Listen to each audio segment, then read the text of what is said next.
If you're truly strong in your legitimacy, in your democratic endeavor, you don't feel threatened and you don't feel the urge to ban your opponents. ასე პასუხობს ევროკომისია ბიძინა ივანიშვილის მიერ სამი ოპოზიციური პარტიის აკრძალვის გეგმას. ევროკომისიის პრესპიკერი პრაქტიკულად ამბობს, რომ ლეგიტიმაციის ძიებაში მყოფ ქართულ ოცნებას იმ ოპოზიციური პარტიების აკრძალვის სურვილი აქვს, ვისგანაც საფრთხეს გრძნობენ.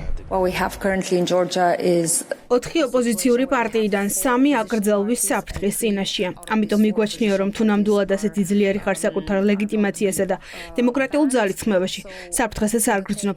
არც ოპონენტების აკრძალვის სურვილი გაქვს და არც დიალოგის მოკვლის. ასე რომ ეს არის ქართული ოცნების მორიგი ნაბიჯი, რომელიც აშორებს ქვეყანას დემოკრატიას და ევროკავშირისკენ მიმავალ გზას. taking it also away from its path towards the EU. ევრონესტის საპარლამენტო ასამბლეის ხდომა დღეს ქართული ოცნების ავტოკრატიულ მმართველობაზე საუბრად გაიხსნა.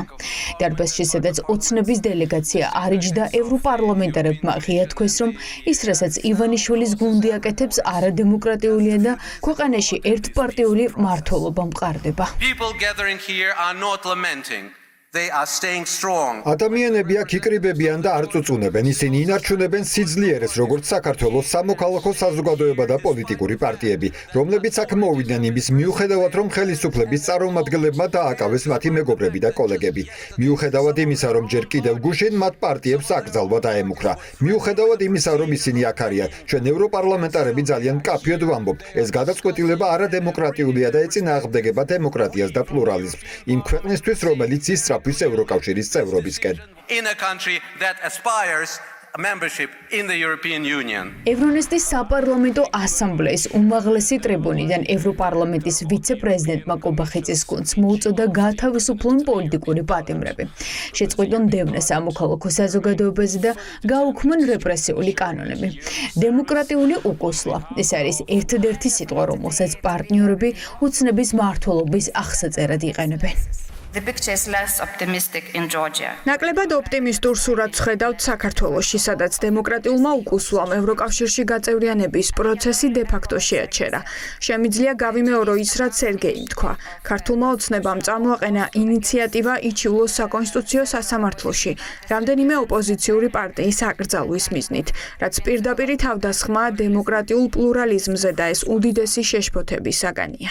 Georgia's path საქართველოს ამჟამინდელი გზა ძალიან შემაშფოთებელია. დემოკრატიული უკუსლა, ზეწოლა სამოქალაქო საზოგადოებაზე და ფუნდამენტური უფლებების შესუსტების მცდელობები ბუნდოვანებას აძლევს მათ ევროპულ გზას. ევროპარლამენტი მტკიცედ გმობს ზალადობას, რეპრესიებს, თვითნებურ დაკავებებს და მშვიდობიანი დემონსტრანტების, სამოქალაქო საზოგადოების აქტორების, პოლიტიკური ოპოზიციის და დამოუკიდებელი მედიის წამებას. ჩვენ მოგიწოდებთ უპირობო და დაუყოვნებლივ გათავისუფლდნენ პოლიტიკური პატიმრები. მოუწოდებთ საქართველოს ხელისუფლებას გააუქმონ კანონები, რომელიც ზღუდავს პროტესტის და პრესის თავისუფლებას. ევროინტეგრაციისკენ ნებისმიერი მოძრაობა დამოკიდებული იქნება დემოკრატიული სტანდარტების აღდგენაზე და ფუნდამენტური უფლებების სრულ პატივისცემაზე. and press freedoms as well. საქართველოში ერთპარტიული დიქტატურა მყარდება. ეს გზავნილი ოცნების გუნდმა ევროსაბჭოდან მიიღო. პარტნიორები ივანიშვილის გუნდს გადაწყვეტილების გადახედვას თხოვენ, რომ არ შეიტანონ სარჩელი სასამართლოში, რომლის დამოუკიდებლობაც კითხვის ნიშნის ქვეშ დგას. რუსულ-ბელორუსული მოდელის სისრულეში მოყვანა პარტნიორებისთვის კიდევ ერთი არგუმენტია, რომ ბრიუსელმა ოცნების მსახურებს ევროპის საზღვრები ჩაუგედოს. As European Parliament standing rapporteur on Georgia, როგორც ევროპარლამენტში საქართველოს შესახებ მთავარი მომხსენებელი, მინდა ვთქვა, რომ საქართველო ჩემი უდიდესი თავისტკივილია. ქვეყანა, რომელიც იყო ლიდერი დემოკრატიაში და მაგალითი აღმოსავლეთ პარტნიორობის ყველა ქვეყნისთვის ოფიციალურად წარმოდგენილიც კი არ არის ამ დემოკრატიულ ფორუმზე. თბილისისა და სხვა ქალაქების ქუჩებში ადამიანები მათი მომავლის დასაცავად ევროკავშირის დროშებით ხელში იბრძვიან. დღევანდელობის გმირები არიან ევროპაში. Georgia, country where საქართველო არის ქვეყანა, სადაც ევროკავშირის დროშებით ხელში გაივსო თბილისის ქუჩები. ახლა კი იტანჯება პრორუსი ოლიგარქის მიერ მართული მთავრობის მმართველობით. ქართული ხალხის გული ევროპელია. მათი ხმა არ უნდა დადუნდეს. ეს არის დრო ევროპული პატრიოტობის ქვეყნებისთვის დაიცვას დემოკრატია. ჩვენ უნდა ვებრძოლოთ რუსული აგრესიის ყველა ფორმას, სამხედრო, პოლიტიკურ და დეზინფორმაციას. უკრაინა და მოლდოვა ევროკავშირში უნდა გაწევრიანდნენ, რაც შეიძლება სწრაფად. საქართველო კი ევროპულ გზას უნდა დაუბრუნდეს. ევროპის მოწოდებებს ქართული ოცნებისთვის უკვე დიდი ხანია ეფექტი არ აქვს. სახელისუფლებო პარტია კრიტიკას ქვეყნის მტრობად წარმოაჩენს და გათვალისწინებას არ გეგმავს. სწორედ ამიტომ საკონსტიტუციო სარჩელი რამდენიმე წუთში პარლამენტში დამტკიცეს და მალე მისი განხილვა სასამართლოში დაიწყება.